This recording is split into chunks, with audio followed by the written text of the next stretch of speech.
Part 1. The Weight of Buried Shame. Helena Moore stood at her kitchen window, watching the evening rain streak down the glass like tears she couldn't shed. At 43, she'd built what everyone called a perfect life, a successful interior design business, a handsome husband, and a son who'd just turned 24. But perfection, she'd learned, was just another word for fragile. 6 months ago, during one of Victor's extended business trips, Helena had done something unforgivable. Riley Grant, her son Ethan's girlfriend of 3 years, had become more than just the young woman who joined them for Sunday dinners.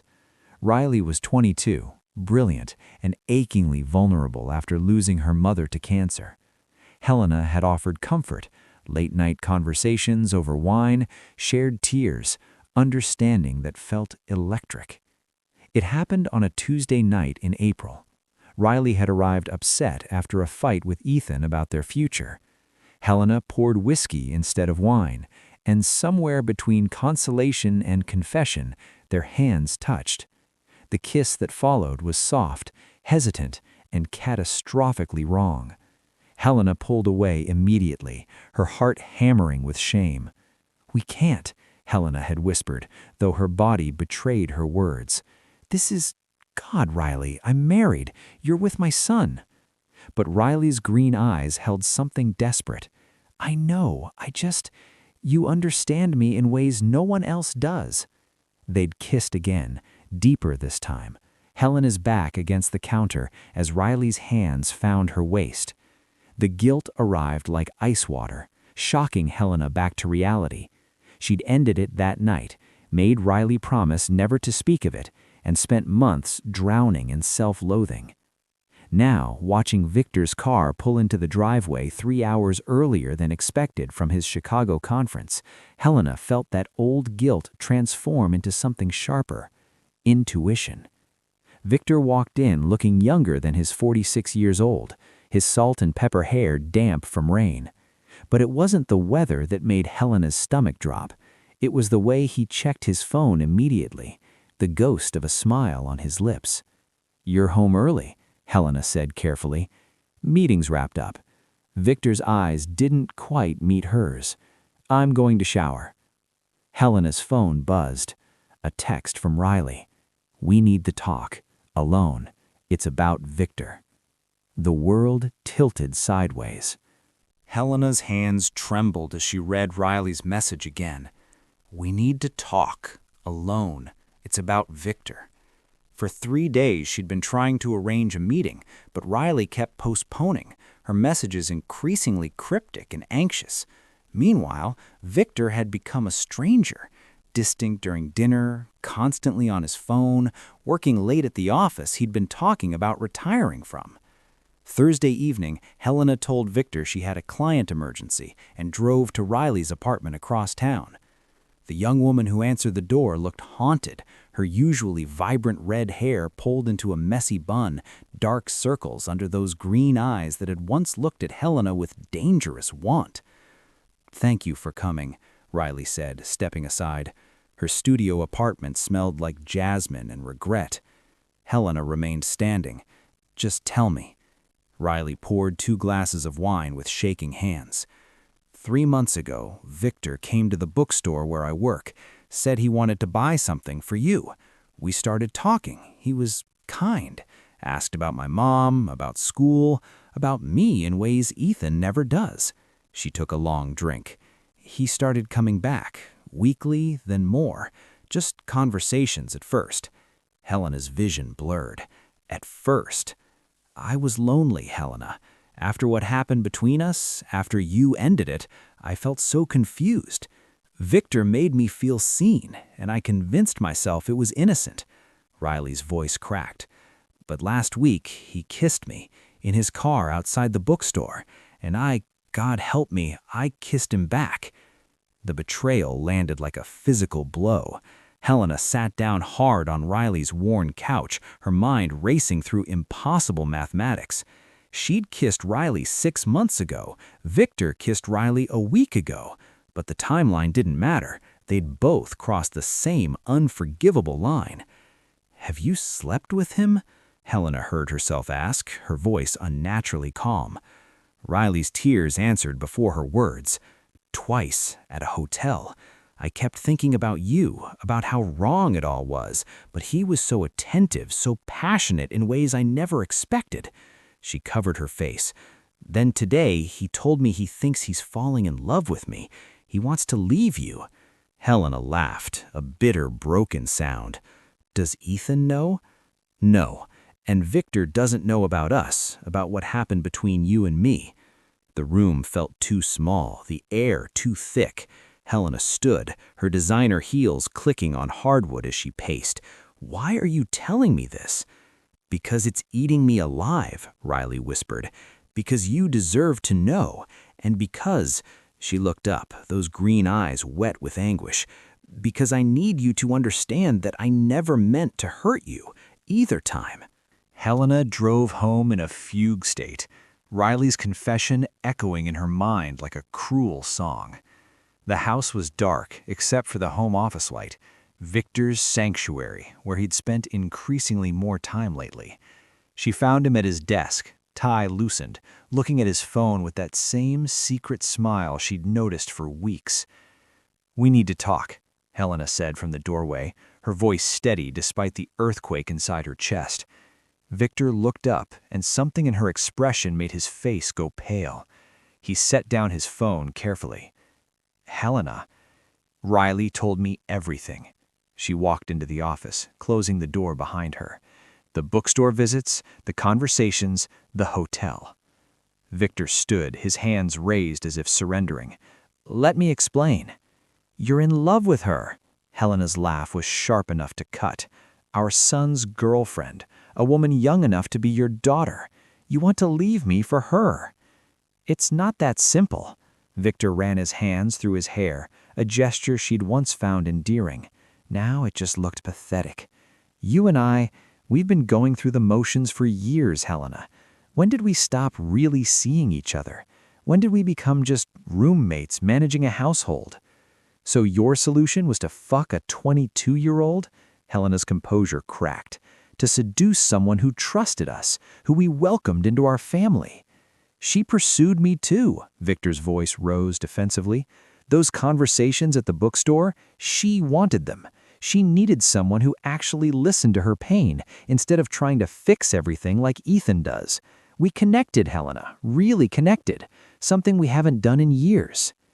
Helena felt her secret pressing against her ribs like a living thing, desperate to escape. "You think you're the only one who connected with Riley?" Victor's eyes narrowed. "What does that mean?" The words came out cold and precise. 6 months ago, Riley and I kissed, more than once. She was vulnerable after her mother's death, and I was lonely because you were always gone. We crossed a line, and I ended it because it was wrong. But you don't get to claim some special connection when I've been carrying that guilt every single day since. The color drained from Victor's face. "You and Riley?" "Yes." Helena felt oddly liberated by the confession, even as shame burned through her. "So your grand romance? I was there first. Not that it makes either of us less terrible. Not that being first makes betrayal somehow more forgivable." Victor sat down heavily, looking older than his years. "Jesus, Helena, why didn't you tell me?" "Why didn't you tell me you were falling for her?" Helena shot back. "We're both liars, Victor. We both betrayed our son and each other. The only difference is you wanted to build a future on your betrayal." The following Saturday, Helena insisted on a family dinner. Her, Victor, Ethan, and Riley. The tension in their dining room was thick enough to choke on. Ethan, oblivious to the powder keg he sat beside, talked enthusiastically about his promotion at the tech startup where he worked. "Dad, you look tired," Ethan said, concern creasing his young face. At 24, he had Victor's strong jaw and Helena's dark eyes. "Everything okay at the firm?" Victor's fork clattered against his plate. "Actually, son, we need to talk, all of us." Riley went white. Helena felt something cold and resolute settle in her chest. If they were going to destroy their family, they'd do it honestly, all cards on the table. Victor, don't— No, Helena interrupted, her voice cutting through the room like a blade. He's right. Ethan deserves the truth. All of it. Ethan looked between them, confusion turning to alarm. What's going on? Helena met Riley's terrified gaze, then Victor's desperate one. Your father has been having an affair with Riley. The words landed like grenades. Ethan shot to his feet, his chair scraping violently against hardwood. What? Riley, tell me she's lying. Tell me this is some sick joke. Riley's tears came silently, streaming down her face as she shook her head. Ethan, I'm so sorry. I never meant— You never meant what? To fuck my father? Ethan's voice broke, rage and pain twisting his features into something unrecognizable. He turned on Victor. How could you? She's my girlfriend. She's 22. It just happened, Victor said weakly. We connected and— Connected? Is that what we're calling it? You're pathetic, both of you. Helena spoke quietly, each word weighted with purpose. There's more, Ethan. 6 months ago, Riley and I also crossed boundaries. We kissed multiple times. I ended it because it was wrong, but your father didn't know about it when he started his affair with her. The silence that followed was absolute. Ethan stared at his mother, his face cycling through disbelief, disgust, and devastation. You too? My own mother? Riley sobbed openly now, her face in her hands. Ethan, please. Don't. Ethan's voice was ice. Don't say my name. You don't get to say my name. He looked at his parents with something like hatred. You're both monsters, all three of you. You destroyed everything. Our family, my relationship, my ability to trust anyone ever again because what? You were lonely? You felt a connection? He grabbed his jacket. At the door, he turned back, his eyes shining with unshed tears. I hope it was worth it. I hope whatever you all felt was worth losing me. The door slammed, leaving behind a silence more terrible than screaming. 3 weeks passed like years. Ethan refused all contact, blocking their calls and moving in with a friend. Helena and Victor moved through their house like ghosts, occupying separate rooms, speaking only when necessary. Riley had quit her job and moved back to her hometown 2 hours away, leaving only a brief email apologizing again, words that meant nothing in the face of such destruction. Helena sat in her office, staring at divorce papers her lawyer had drawn up. Marriage counseling felt like a joke when neither of them could look at each other without seeing their own failures reflected back. But divorce felt too clean, too easy an escape from what they'd done. Victor appeared in her doorway, looking haggard. He sent me an email, Ethan. He says he's not ready to see us, but he's in therapy. He wants us to know he's getting help to process this. That's more than we deserve, Helena said flatly. I know. Victor entered, sitting across from her. I've been thinking about what you said that night, about being first, not making it more forgivable. You were right. We both betrayed him in different ways, but the impact is the same. Helena set down her pen. Do you still have feelings for her? For Riley? Victor was quiet for a long moment. I think I loved the idea of her, of feeling wanted and young again. But no, I don't love her. I'm not sure I ever really did. I think I was running from us, from the hard work of fixing what we'd broken long before Riley came into the picture. I think I did the same thing, Helena admitted. Used her emotional availability as a balm for my own loneliness. It was selfish and cruel, and she was too young and vulnerable to see it. Where does that leave us? Victor asked. Helena looked at the man she'd been married to for 26 years, seeing a stranger wearing his face. I don't know. Maybe we stay married and learn to live with what we've done. Maybe we divorce and try to rebuild separately. But either way, we need to stop pretending there's a version of this with a happy ending. What about forgiveness? I don't believe in cheap forgiveness, Helena said flatly. Not for this. Ethan might forgive us someday, or he might not. We don't get to demand that from him. All we can do is live with what we've done and hope that someday we can look at ourselves without disgust. Victor nodded slowly. Riley sent me a letter. She said she's in therapy too, working through her grief about her mother and her guilt about us. She knows she can never reach out to Ethan again. Good, Helena said simply. She deserves a chance to heal, but not anywhere near our son.